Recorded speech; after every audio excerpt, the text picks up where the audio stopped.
The Missing Witches podcast is entirely listener funded. If you love the project and want to support us, find out how at missingwitches.com. You aren't being a proper woman, therefore you must be a witch. Be a witch, be a witch, be a witch, be a witch, be a witch. You must be a witch. Hello, and welcome to another episode of the Missing Witches podcast. My name is Amy, and I am delighted to be back in circle with Asha Frost. Asha was on the show before talking about the book, You Are the Medicine, which I was just saying was one of my favorite books of the year last year, and also one of my favorite interviews of the year. But for those people who missed it, Asha, hi, can you reintroduce yourself to the Missing Witches coven? Yes. Hello, Coven. My name is Asha. My spirit name is Healing Rainbow Woman. I am a medicine woman. I'm an Indigenous healer and an author and now an oracle deck creator. And my purpose is to help you reclaim your medicine and connect to your ancestry and then rise into your purpose. So that's what I love speaking about. And now I love doing that through my oracle deck. It's my favorite way of initiating medicine in folks all around the world in a global way. So thank you for having me. It's such a blessing to be back. Yes. You offered to do a reading for us, and we're so grateful. But before we get into it, can you just briefly tell us what the impetus was for doing the deck? Mm-hmm. It was a really, really long time dream, even more than my book. The book came and it was a lovely opportunity and I loved writing it. However, the deck was a dream that came into my awareness probably 20 years ago when I was really stepping up and going to Hay House conferences and seeing the speakers on the stages and they had decks. So I was like, what are these oracle decks? So I started to welcome them into my private practice at the time and use them with my patients. And then, of course, I started to do circles and workshops. And then all the decks came in. I started being a bit of a collector. So I got to know sort of the vibration of a deck, the way that one was sort of laid out. I used it every day in my private practice, in my rituals, in my ceremonies.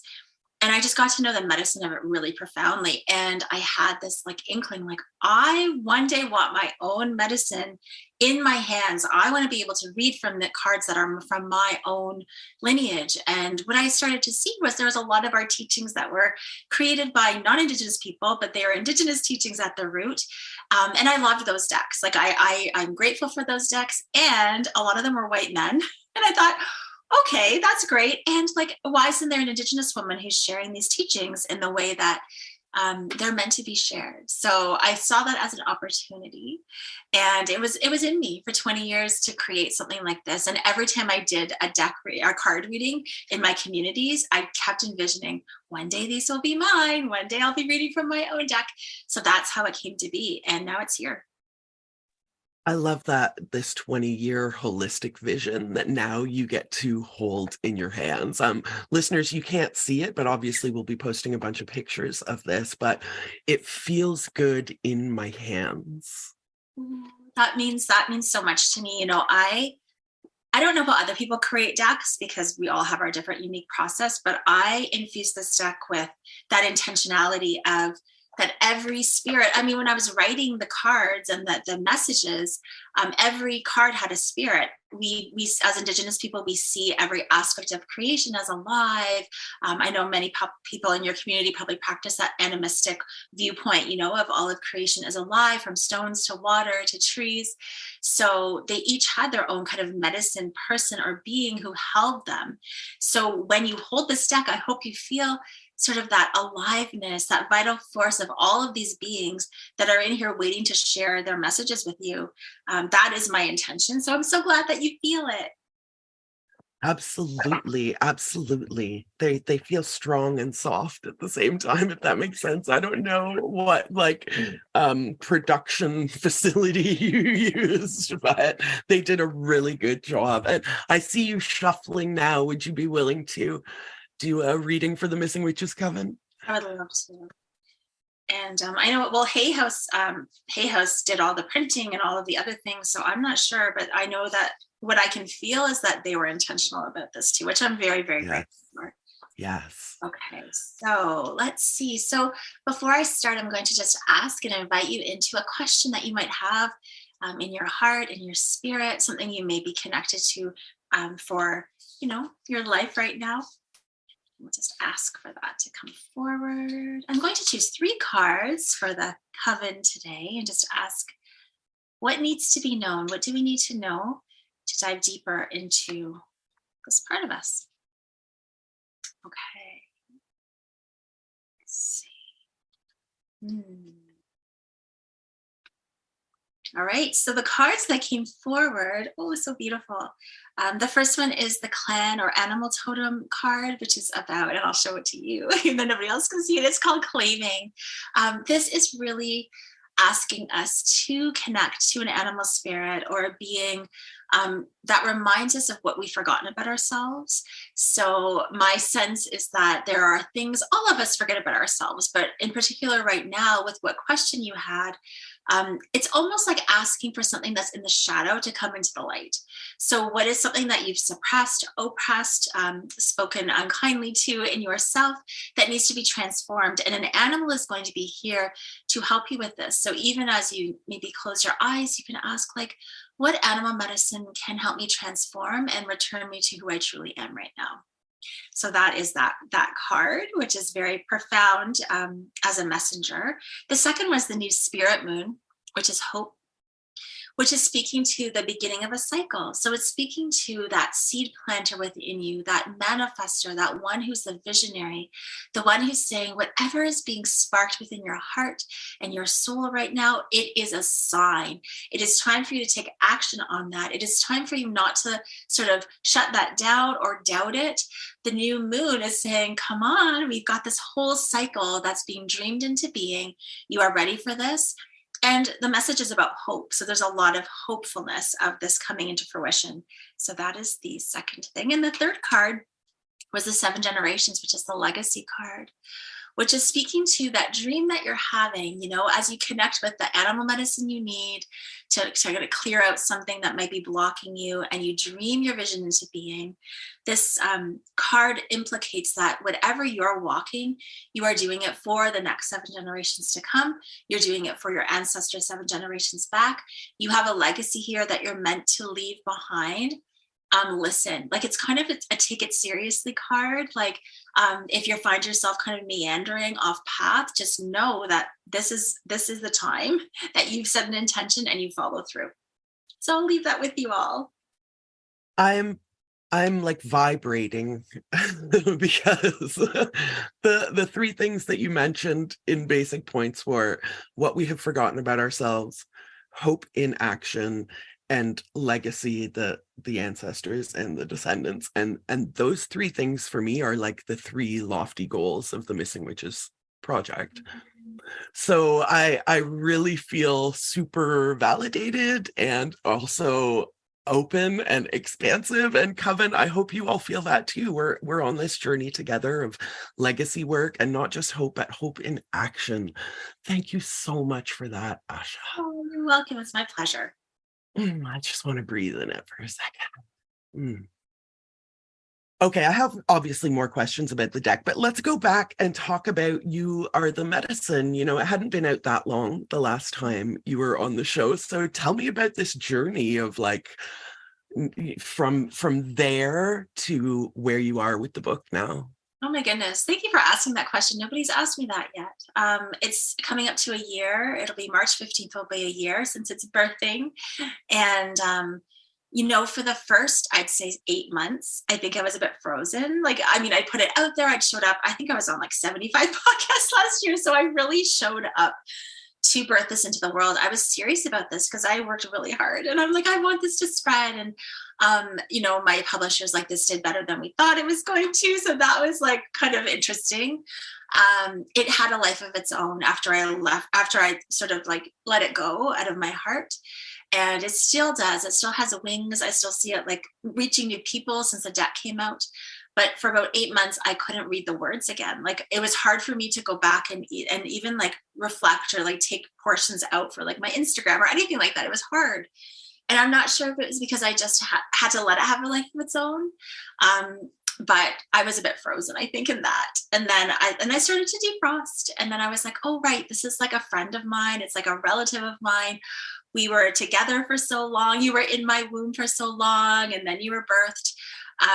So it's been an interesting coming up to the year anniversary. I just feel proud. I just feel proud for all the work I put into that, how it's done, how I showed up for it. Like, it just feels like, oh, I did all the things, and now it's doing the things it's meant to do in the world. And it has reached more people globally than I could have ever imagined. Like, it got translated into Italian and French and Spanish. So sometimes I get those messages in my DMs from those folks that I don't understand, except for the French a little bit. And I'm just, gracias, or, thank you. Like, I just say all these things because I'm like, it's beautiful messages, and I can't believe it's translated. So it's exciting. You can believe it though, because part of you knew that this was like a really important and beautiful project. I feel like the global reach speaks to the resonance of what you're talking about. I love that. I think doing something for the first time though, like it speaks to anytime we do something for the first time, right? Like, I've taken a ton of leaps of faith in my life, just even being like an entrepreneur, right? That's what you're constantly doing. So I think that this leap of faith, I had to surrender the outcome. Like, I just had to be like, this is going to do what it's going to do. I don't have control over this anymore. And that has been a huge teaching for me, that I could want it to sell this many copies, but I had no really control. I mean, I could show up. That's the only thing I think it called me into, is like, all you can do is do your best and keep showing up for this baby that you created, and that's what I did. So I think when you talked about like hope and action, that's what that is. Like, I had hope, and then I followed through with that. Like, let me take the steps to make sure that this is like, that I'm meeting this responsibility, because it felt like a sacred responsibility to me, truly. And then, I think it's interesting, even though my publisher saying we didn't expect it to do this well, because that does show too, like, they didn't know who they were working with. So I'm proud of myself for that too, because I showed up fully. I think there's so much fear. How do you conjure the bravery to take that leap of faith, to walk off the edge of the cliff and know that the wind will pick you up? Yeah, it takes practice. I think it takes doing that a couple times and maybe falling on your face sometimes, and not having the wind behind you. So I don't want to say that it's always like that I've gotten uplifted. Sometimes it's been like, I tried that thing and it didn't work. And then I just had to but it's listening to the calls for me, that ancestral call that seems to be rooted. And I think it's rooted in all of us. It's just how connected we are. That spark that's like, this is meant for you. You are meant for this. It's dreaming about you already. So, bring that into being. And I think about the legacy I am leaving behind I don't think we all have to have children to leave behind a legacy. I think we could see the legacy we leave on the earth and our kin on the earth. All of creation is who we're leaving it behind to. But I do think about that, like breaking cycles, leaving this, planting this energy here, and then the impact it's going to make. That's really important to me. The impact, the invisible energy sometimes that we don't see, the presence and how your presence touches people. I think those things are important. So important. The deck, we're used to seeing themed decks, crystals, and each card is a crystal and that kind of thing. But you have just taken from the whole universe, everything from shawl dancer to sweetgrass and fire spark. One of my, I don't want to say favorite, they're all wonderful, but I was so compelled by card 51. I'll show it to you. You know what it looks like. I was so compelled by this that you would put soil and stars into one card. It was so wonderful for me to see that. And so before I carry on with my more questions about your process, can you read your essay? What are we calling these little chapters? Yeah, I guess it's like the description. Description, yeah. Yeah. It's so interesting. I will read this, and before I say that, is because I think in my work and even in my own self, in moments of trauma or freeze, like it's easy for me to leave my body. So Soil and Stars speaks to this, like, how can you move both in your body at the same time and reweave yourself in your body? So It is balance. Have you found yourself lost in the ethers, floating away from reality, bypassing what is going on here in the physical realm? Sometimes it is too painful to fully feel into your lived experience. This card comes to gently bring you back down to earth.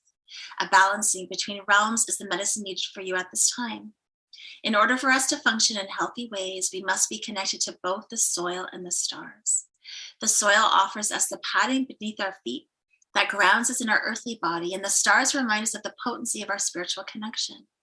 It's okay to journey away for moments in time when you need a break from reality.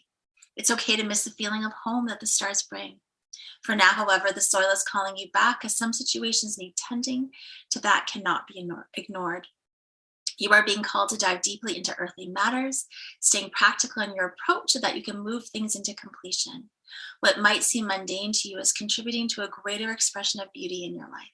Ground yourself into the soil beneath your toes, and as you do this, the stardust that flows through your sacred waters illuminates you. And each entry also contains what you've called a sacred ceremony and a healing affirmation. And the ceremonies they're not complicated. It's not something that you need, to get a bunch of stuff or take a bunch of time. They really are just, things you can do with your mind and your body. What made you lay them out like this with the sort of description, the ceremony, the affirmation? Well, for me, I wanted it to be an embodied experience. Again, because I think, especially after the past 3 years, I think we need more of that. We need to remember that we are spirit in body.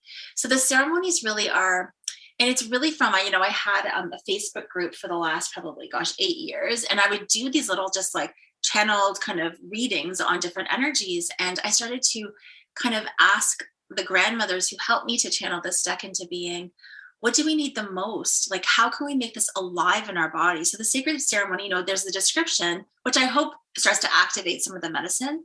But the ceremony is like, how do we embody this? How do I bring this through your cell memory, your water memory, so that you can feel the essence of the card? And then you can speak the affirmation into being as you do that. But it felt just like I just feel like that part's so important to actually like feel it in your physical body, because it starts to root in versus just being in your mind. I think that's the way we decolonize card decks. It's like, how can we embody this? I think that's really important. Can you expand on the notion of decolonizing card decks? I could ask some follow-up questions, but I just really want to hear what you say without my question. Yeah, well, I know the way that I speak about it in my book is re-indigenize, right? And I think that we have been colonized, all of us, to live from our minds, and we have been broken from our connection to our hearts, our bodies, our spirits. So I think that I'm hoping that my card deck invites us back into those connections of like, what is your connection to your spirit from this? What's your connection to your body? Like instead of thinking and just, I know that that's the way that our society loves to gather information, is like, how much information can I soak up right now? But then what do we do with it? How do we integrate it? How do we give space for integration? Because we never do, right? It's always just like on to the next, take the next course, take the next training, read the next book. No, we need that space, as I speak about that winter phase, that phase where you're just allowing things to deepen. That's where wisdom, true wisdom, comes from. And what I've noticed over the years of using card decks or seeing people do readings all the time with them is our tendency to jump from one to the next, right? So somebody's doing, this used to be a thing maybe 5 years ago, everybody's doing Facebook card readings. You'd get one, and then I'd see somebody in one group get one, and the same person come to me like 5 minutes later, right? And I always thought that was so fascinating, because I thought, but you haven't even integrated that message over there that person gifted to you. What happened to that? That was like, you're like, great, amazing, that, oh, there's the next one. So it's like, I just think that time for and space for integration is a way to re-indigenize our bodies, our spaces, instead of just like grasping at the next thing and sort of extracting the next thing. We need to remember how to be present with what is. I would love for you to revisit this word extraction. We talked about it a lot last time.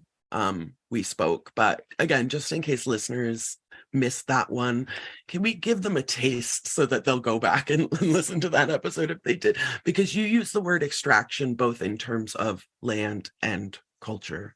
Yeah. And it's interesting as this card deck has come out, because there have been questions from both Indigenous people who don't love that I'm sharing these teachings in this way, and then non-Indigenous people who say, how can we use this in a reverent, respectful way, which I love. The first thing I want to say about that is this deck was created for all people. It was created for all people because I believe that as people hold this deck in their hands and they start to learn about the teachings in this way from an Indigenous voice, my invitation is to care about the people that it comes from. So that is so important to me. So my invitation is that as you hold this deck in your hands, as you shuffle it, as you read my guidebook, that you also are invited into relationship with Indigenous people and the land that you are on, the stewards of the land, the waters, the beings, the original stewards, that you learn about the history. So I see these as invitations to call you into that understanding, maybe in a gentle way, because that tends to be my way. I'm not going to sort of come at you as an activist in that way and saying, you need to know this right now. That's just not my nature. So it's an invitation to come home to those understandings and that truth. It is true. And in that way, I think then it becomes less extractive. I can't say either way if it's non-extractive, but to me, it feels like we're in right relationship with each other and you care about reciprocity. That feels really important to me. And I've gotten really clear about this is that if I continue to bury these teachings the way that the colonizer attempted to do that for my grandparents and wiped our lineage clean of these medicines, then the colonizer wins. So I'm here to reclaim, remember, have these rise in a way where I'm hoping that people will hold them with reverence. When you extract something, you're extracting and not thinking about the people you're extracting from. You're taking something and co-opting it and using it as your own for your own benefit and gain. And we could say that we're using these cards for our own healing. That is beautiful. But I do trust that people are also curious. Oh my goodness, this is coming from Indigenous lineage. How can I honor those people too? How can I honor the land more deeply today? All of those things are in the teachings of these cards. So I hope that people can understand sort of how to appreciate and not appropriate from that. Yes, there's a card for a sage, white sage in there. Did you struggle at all with whether to include this, or was that part of your learn what this actually is sort of philosophy? Yeah, that's a really good question. I didn't struggle because for me it's such our medicine. But from my perspective, I have seen non-Indigenous people, everybody uses sage still. I know we've done this conversation about appropriation. And for the Indigenous people that kind of get upset at me, I'm like, the white people are using it anyways. Why can't we have our voice about what this means for us? How come we're always if we hide that or we're gatekeeping everybody, then our voice, we're not taking up space in this conversation. And people are going to be using the sage anyways and doing their teachings about it anyways. So how can I take up space here? I guess that's my question always. And I understand the trauma about why people want to keep these guarded and hidden. I understand, and I have so much love and compassion for people who have that conversation. I see it all. I've come to a place where this is not my path and I need to share. So that card in particular, though, I do invite people into consciousness around that medicine. So I just hope it's felt, I guess. But I don't have control over it. I don't have control over how they're going to take it. And I ultimately think if you Google any of those things, you'll find the information on it. It's out there, right? So why not it come from my heart? Well, everything you do comes from your heart, and it's palpable. It's self-evident in the work. And I appreciate that. Thank you. So everything feels thoughtful, and indeed, you had the whole universe at your disposal and you had to narrow this down to, is it 56? How did you narrow down from an entire universe? How did you choose? What was that process like? It's interesting because when I shared that my deck was coming out, everybody's like, oh my gosh, a deck should go along with your book. And I was like, no, it's actually not completely different. There's elements that are similar, but it's not animal spirits and moons, it's different. I think, again, I asked, this process was a lot of meditation, a lot of closing my eyes, a lot of lighting candles and sage and music, and just being like, what beings want to come forward? And I would see them standing in a circle. It was like, I mean, I have more decks inside of me, right? It's like, I also knew that this wasn't going to be my last deck, no matter if Hay has published another one or not. I knew there was going to be room for other beings to come in, but these ones seem to want to come together as family. And I do write that in my guidebook. It's like we're standing in circle with them, and they're like kin with each other. Like they're like relatives, right? Just like honoring and supporting each other and holding each other. That's how I saw it. But it's a really good question, because after the fact, I was like, oh no, I forgot about that being. And oh no, what if that one wanted to be in it? But I had to trust, no, there's going to be space for more in another time. Do you have any notion now or vision of what your next deck might be? Yeah, the deal is in process. It's called the Enchanted Elders deck. And because I wanted to do an animal spirit deck, I always wanted to do an animal spirit deck. And people were shocked that this one wasn't, because I've been talking about that. But it had to drop in because there's so many spirit animal like called that are just basic, like you choose a card. And I wanted it to be different. So this deck is going to be the animals hold the elder energy, because I think that we have a perception of what an elder looks like. And I want to just bring that wisdom from the animal beings. So the enchanted elders are the animals, and they're going to be in these beautiful artistic, creations. But I'm so excited about it. It's lighting me up. I'm starting to write it next week. So you said you're starting to write it, and that really is perfect for my next question, because you are an author. The artist is Steph Littlebird. The words and the images go so beautifully together. How much of the imagery was part of that vision that you've been having for 20 years? And how much was Steph Littlebird's input? A lot of it. I mean, it was a really interesting process. I didn't realize how hard it would be to translate my vision that was from my vision center into words, and then have it move through 3 different boundary places, right? So it goes to my editor, who brings it to the art director, who brings it to Steph. So it's like there are people in between that, which I find a bit challenging. I'm hoping for my next deck I'll be able to communicate directly with the artist, or have Zoom calls, because I think I could translate it a little bit easier in words, spoken words. So I would give the vision of, this is how I'd like it to look. This is my, and then send it to Steph through all those people. And then Steph would come back with a drawing, and then we would work on it from there. So I would say 90% of the drawings came back beautiful. I didn't have any changes. And then other ones came back still beautiful, but just not what I had envisioned. So we had some changes on those, but Steph did an amazing job, incredible job. I couldn't have asked for a better artist for this deck. And I'm so grateful for Steph. It's everything I dreamed of and more. So I don't know, Steph has an amazing, you see it. Steph's amazing. So people, please follow Steph. It's Art Nerd Forever on Instagram. She's amazing. Art Nerd Forever? Yes. I'm going to go and follow her as soon as we hang up, for sure. Art Nerd Forever. Adorable. Because again, the artwork is so colorful. But it's heavy black lines and then tons of color. Again, I know, listeners, I'm so sorry, but the way they feel in my hands, the way they look, they really are like a sensual experience. And I know, Asha's doing a great job of using our words to communicate the feeling of the deck, but I really, really encourage you to pick it up and get it. Again, it feels good in my hands. It feels good in my heart.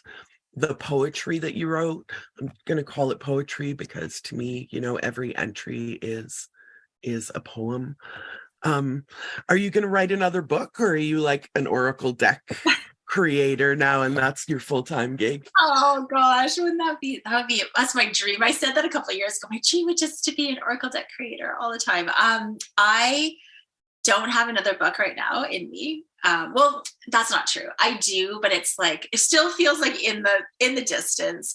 I can say, I don't know if people write a book like one a year. I don't know. It took a lot out of me to write the book that I did. And I feel like it will live on, if I was to do something else, what I have a vision of is perhaps a guided journal, because I love inviting folks. I love questions. I love asking questions. I love a daily practice like that. So that's something that's sort of for the next, if I was going to write a book kind of ish thing, that's what I would do. So I'm putting it out there. You're the first person I shared that with. I love a guided journal. I love this idea of a guided journal. Because again, we were talking about embodied, not just pulling a card and then going to the next deck and pulling another card and, I really like the idea of embodying the healing affirmation part by actually speaking it out loud. Mm-hmm. That's something that I've been reading it, and reading, and both Asha and I had a little confusion over the word reading when we like reading the words during a reading of cards. But I'm going to take that in where I'm actually going to vocalize and embody, and I can feel the vibration in my throat and in my chest as I speak. And I'm going to add that to this practice. Oh, I love that. Yeah. I want to change lanes a bit because you have this adorable little Q&A on your website. Oh. And there are two things there that were a bit surprising to me. Something I want to make space for in my life. You said playing piano daily. And also, if I wasn't a healer, I would be a Broadway singer and dancer. Please, tell me about this alternate universe where you are like a pianist and a singer and a dancer on Broadway. Oh my gosh, you are the first person. We just did a new website, maybe 3 weeks ago, but I didn't share that I launched it. I'm just like, oh, people will find it. But that was the most fun because I love reading those about other people. Well, I am a piano player. I got my grade 9 conservatory as a child, and it's something when I went back to piano lessons maybe 10 years ago, and then I stopped during the pandemic because it just got so wild, and I just really didn't like online piano lessons. It was awful, and my 2-year-old was running around screaming while I was trying to do my lessons. So it's something that just calls me. It speaks to the depth of my soul and how I like to process things. I have a keyboard in my home because I don't have a big enough home, but this is a wild story that I'll share. When I was in grade 9, my dad won the lottery. This is a wild story. And he bought me a grand piano that, everything fell apart after that. It wasn't the best, thing, but he bought me a grand piano that's in my mom's house. So that piano will be mine one day. And yes, so that is sort of my piano story, which is a wild story. And then so I love to sing. As kids, my dad built a stage in our house. We're just a very singing, dancing kind of family. So we had a disco ball and a singing machine and all the things. And I just always felt like it would be so fun to be on Broadway. I think just not that I have I love to sing, but I'm not a Broadway singer. But I just think it looks really, I don't know, dreamy. So not that it's ever going to happen, but I think it would just be a really fun thing to do. So it's my... I fully believe that there's a parallel universe somewhere where you are singing and dancing on Broadway, or a one-woman show with a grand piano, at Madison Square Garden, because I can see it.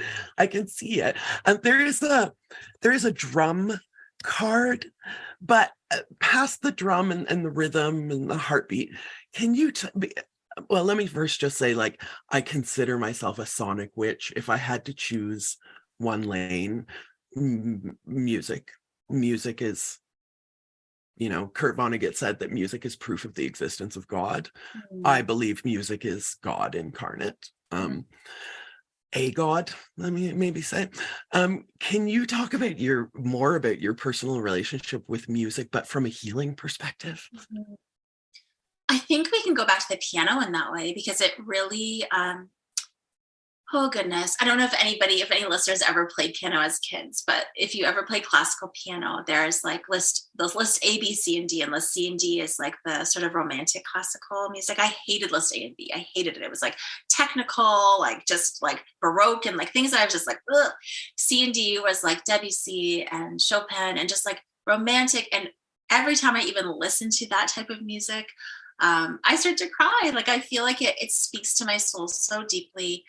Music does that anyways, you know, and I tend to sometimes like cheesy music from the 90s. But there's just, it does speak to, like, it sparks something up so deeply for me. And then when I sing with my drum, you know, it's interesting because drum songs weren't passed down to me.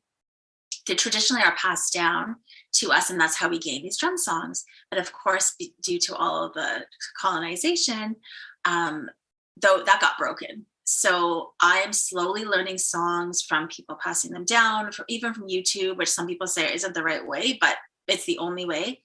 So when I sing a drum song, it feels really special, like my ancestors are coming through my voice. It's a very different way of singing another song because you're drumming as you're singing, but that feels really deep to me too. So the drum medicine card to me speaks of that, like that regulation, like regulating my own heartbeat, regulating my nervous system. And yeah, it's really powerful for me to do that. Yes. Okay, I have one final question. Well, not a final question. One as we approach the end. Assuming that everyone who's listening to this right now purchases the Sacred Medicine Oracle deck, what would be the ideal way that you would advise to use the deck? Let me phrase it this way. How do you hope that people who purchase the deck use the deck? I really hope that as you choose a card, it sparks a remembering in you. Like, I just hope that you choose a card and you see it. And because I infused it with this like activation energy, that somehow you remember who you are, why you're here, your presence matters. Like, I mean, I don't think we can be told that enough. Based on the thousands of people I've sat with, I think we forget that we are important here on this earth and that our beingness is so potent as well, not necessarily your doingness. I hope that, you know, if you're going to use these in ceremony or ritual, that you can feel that there is a spirit being holding space for whatever you're manifesting, creating, letting go of. Like, I just kind of hope you feel my intention and know that it's alive. Like, know that it's alive. And then as you read the descriptions, if there's something that you're curious about that you think, oh, I never knew that about that teaching, or that you come home to that understanding of Indigenous people are still here. We are still living and breathing and thriving and all the things. And is there anything that you can do to continue building a right relationship with us in that way? I hope that my deck invites you into that. I quote you all the time. I think it was an Instagram post or something. Excuse me. And you said, I'm misquoting, I'm paraphrasing, but something along the lines of, you know, people always ask me how I can support Indigenous people. And my answer is, we are all around you. We own stores and make art and run businesses, and we are everywhere. I quote it all the time because people have this idea that they don't know the right or the perfect thing to do. And so we freeze, like we were talking about, you know, that like, if you don't know the perfect thing to do, then just don't do anything because that's safe. Right. And it's interesting because I get that question all the time. And sometimes I just kind of think, you're talking to an Indigenous, like that disability wounding that's so huge that it just shows how that's continuing. Like, how can you support Indigenous people? You can buy my deck. You can buy my book. You can share my things you can share the deck on Instagram. Like, that might be simple for you, but it helps me so much. People don't realize how much, like, for a publisher, right, to republish something of your work or to support you or get behind you, your product has to do well. Like, it has to do well enough that they're like, oh, we're going to reinvest in this person. And so sales really do matter. They do. I wish numbers didn't matter in that way, but for me to continue creating medicine and be supported, I need those medicines to do well in the world. And supporting Indigenous voices, that's the way you do it.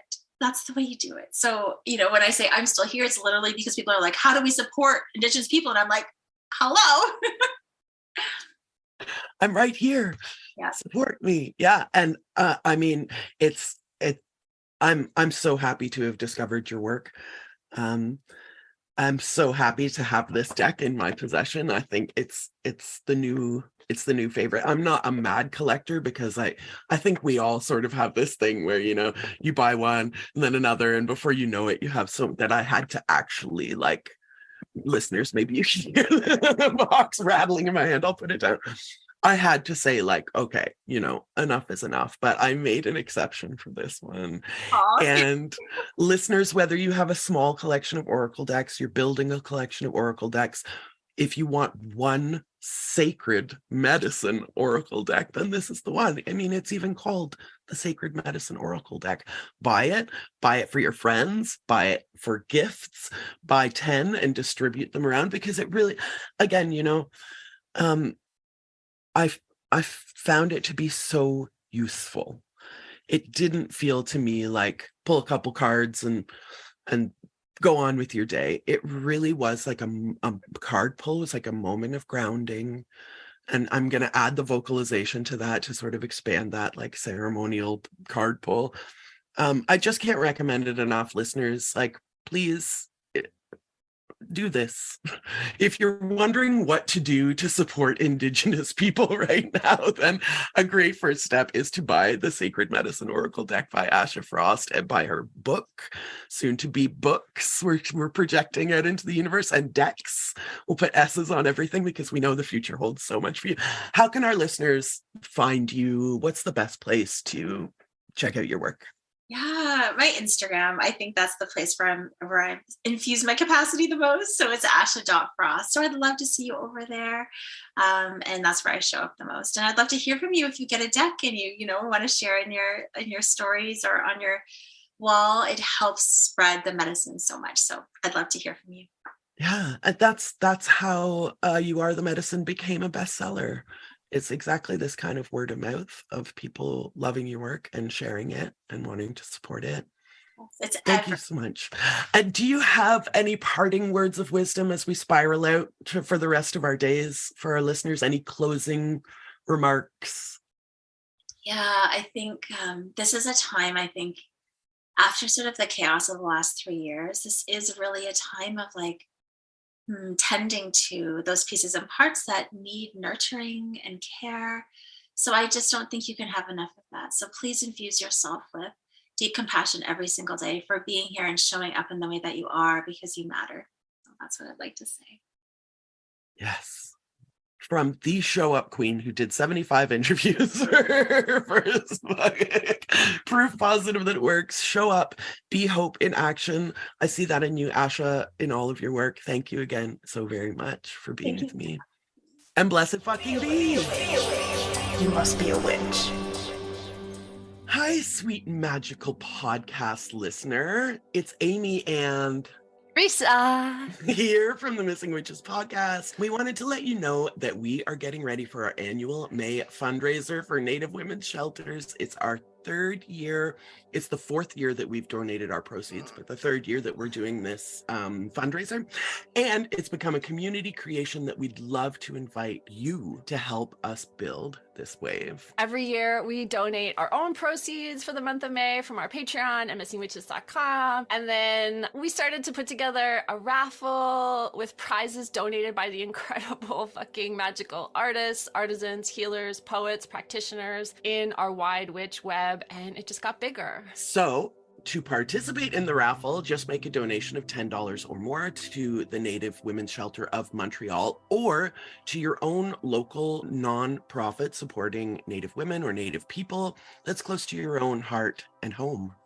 And then just send the receipt for your donation to missingwitches@gmail.com and you'll be entered in our great big prize draw. I think we do one entry for every $10 of your donation. So if you make a $100 donation, that's 10 entries, something like that.